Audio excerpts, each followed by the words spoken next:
Welcome back to the channel, everybody. This is Kodeations coming at you today with another video. So today's video, we are going to be taking a look at the top 3 mages in the game. As always, this is going to be my opinion. This is not the end-all be-all video, so take it for what it's worth. But without further ado, let's check out the video.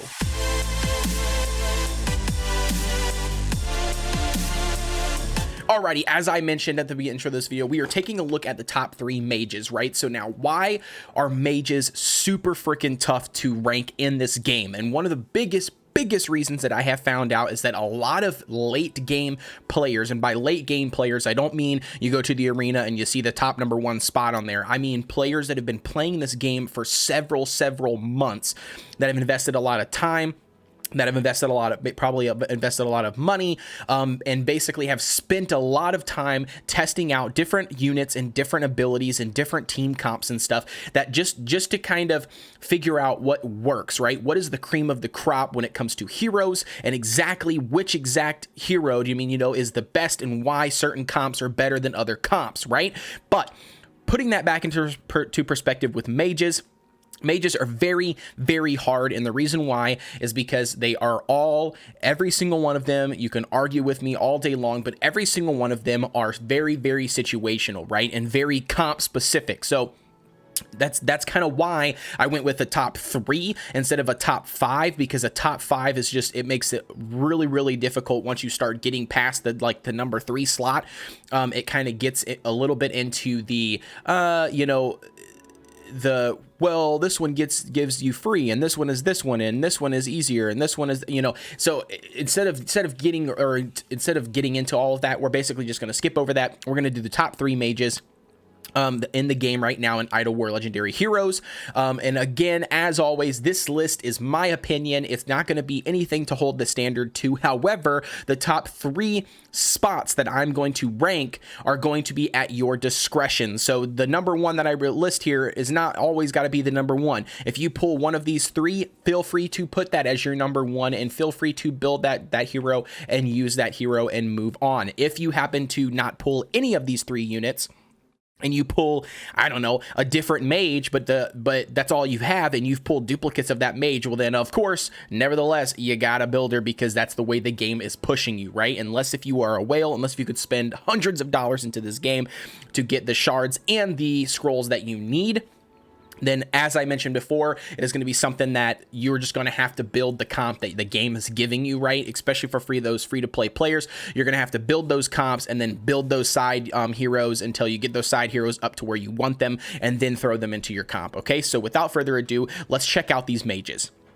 So, a couple of the mages, I'm just going to list them through really quick. I'm not going to name off all their kits, but I just want to give the general audience an idea of the mages and who we are discussing. So Fortress class, we are going to have the Elementalist. This now is one of the free ones that are not free ones. This is one of the game gives you for free for purchasing your first purchase in the game. Whether that's a $5 purchase, a $10 purchase, a $100 purchase, you're going to get the Elementalist as the free hero that is given to you for purchasing. The next one on the list is going to be, if I'm not mistaken, is going to be your Savage guy here, the Thunder Apostle. So taking a look at the Thunder Apostle here, he is not a free unit. He's going to be a Savage unit. He is a decent unit because he does have a crit buff and a crit rate buff and a crit damage buff. He does just attack a random enemy, nothing too special. He does damage against 4 random enemies. Again, he's just a baseline, kind of like a baseline mage. We're gonna hop over to the Forest class. We're gonna take a look at Cybele. So Cybele, currently in the game right now, from my understanding, is one of the rarest mages, and I think that's because for a while there you were unable to buy her anywhere. I don't know if that has since changed. I'm pretty sure it hasn't, but for a while there you were unable to, I don't even know why I'm coming here, you were unable to buy her. And if that is still the case, then that was one of the reasons why she's super rare in order to get, because you can't buy her shards anywhere. But nevertheless, going back to her, Cybele can be a good unit, could also be a shit unit. It just really depends on the situation, the kit, and her stats and abilities. So just really quick, basically she's got 2 abilities that can put targets to sleep, right? And they are on a chance, and then her third ability scales off of that. So if they are sleeping, if you were able to land that chance, then yes, you will be doing extra damage against those sleeping targets, which is plus 100% of damage, right? So she can be an okay unit. Again, not going to be in the top 3 units. The unicorn is another one from the forest tree. She does 3 random enemies, has a 50% chance to blind them. Blind them just reduces their accuracy to 0 for 2 rounds. And then normal attack strikes 2 enemies, and then increases real damage and speed by 20% for 2 rounds when the battle reaches round 2. Again, nothing too fancy, nothing game breaking here. Sorry, that's a 4-star unit. I don't know why I clicked on that one. And then obviously we're going to talk about Thanos here as a mage. He is a really good unit. And then we have the Frost Dragon, which is another very good unit. And last but not least, we're going to take a look at Aurora, right? So what are the top 3 mages that Kodeations, is going to deem worthy for the top 3 slots? Well, the top 3 slots for me is going to be Aurora, is going to be, the other 2 are going to be in the Grave class. So we're going to talk about the Frost Dragon as one of the number 3 slots, and then obviously Thanos for the top 3 slot. Okay, so taking a look at Thanos here, let's dive right in. Why is Thanos really good? So Thanos has some really good abilities. So he deals damage against all enemies and dements them for 2 rounds. The demented receive extra damage each round, and extra being 5% of Thanos's max HP, right? So that's going to be awesome because it's a nice AoE ability. It's an AoE cleave. It's a very nice, DOT, so it does damage to all enemies, and it adds that DOT dement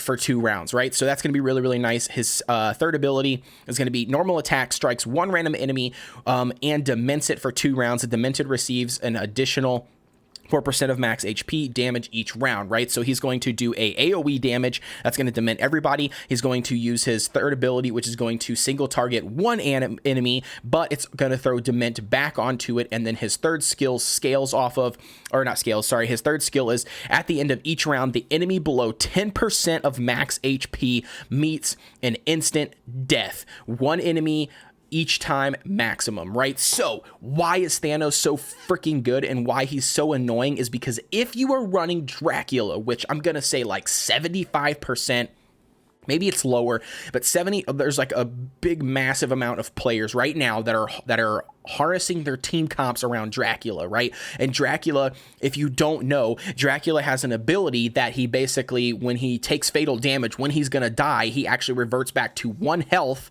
and then he basically cleanses himself of all, DOTs, and then he is able to do just dick damage, right, for that time. Now, again, he's probably not going to live, right, for a couple more rounds, but that has been a game changer for a lot of people because he's been able to successfully clear areas and clear teams in arena and everything else based on that RNG, right, of that one HP that he comes back with. However, Thanos has the ability to counter that by if an enemy is below 10% health, which Dracula typically is, when he's below 10% health, boom, Thanos wipes him out dead. He's instantly dead. He does not come back at that point, and that is why Thanos is going to be one of the number 3 slots. The next one on the list could be argumented either direction as number 1 or number 2, along with Thanos, but that is going to be Aurora. Now, the reason why Aurora is really good, or could be really good, is her abilities are really nice.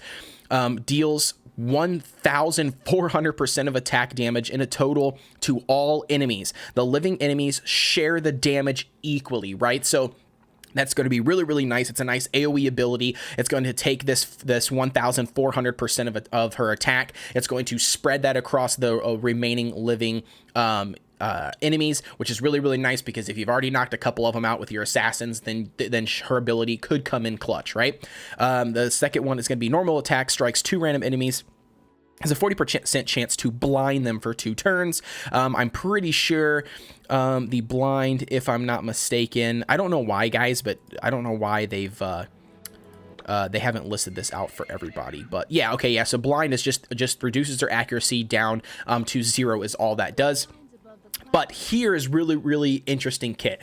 Holy Blessing. At the start of each round, recovers HP and has a 50% chance to remove the control status if already being controlled. Meaning, like, if they have some type of crowd control abilities on them. So if she's stunned, if she's frozen, petrified, sleeping, or paralyzed, whatever it is, at the start of each round, she recovers HP and she has a 50% chance to basically self-cleanse herself, right? So again, she's a very, very good unit, but she's also very situational because I have heard from a lot of late game players that the enemy assassins on the team and the enemy damage dealers on the team can put enough damage out before she has the ability to use her light impact, right? And so with that being the case, it renders her useless if she dies, if she is gone, if she is not doing anything else on the team. And again, that's why she is arguably could be very, very good in a situation, or she could be very, very, very, very shitty if she just dies quickly from the enemy's assassins or damage dealers and is not producing any damage on your team, and instead dying when you could have put another damage dealer there, right? So last on the list for the top 3 mages for this video,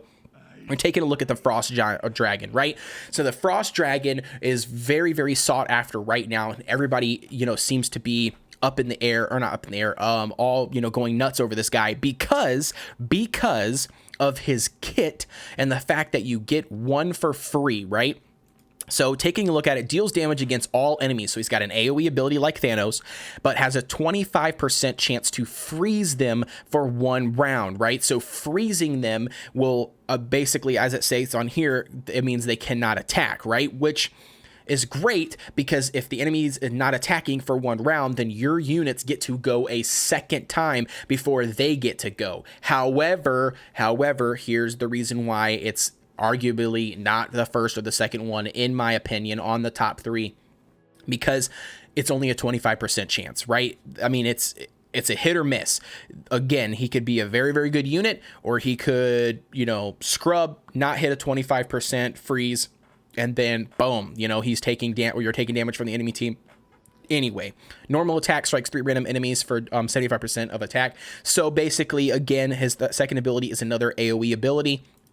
And last but not least, while below 50% HP, he gains 50 points of energy and 60 action points, can only be triggered once per battle. So it's great because he is getting the necessity or the necessary resources that he needs in order to continue to try to do his Breath of Frost ability, but it can only be used once per battle, which means that he may get a freeze off or 2 freezes off. It really just depends on RNG and the 75%, okay? So that's going to be it for the top 3 mages for this video. I hope you found this useful.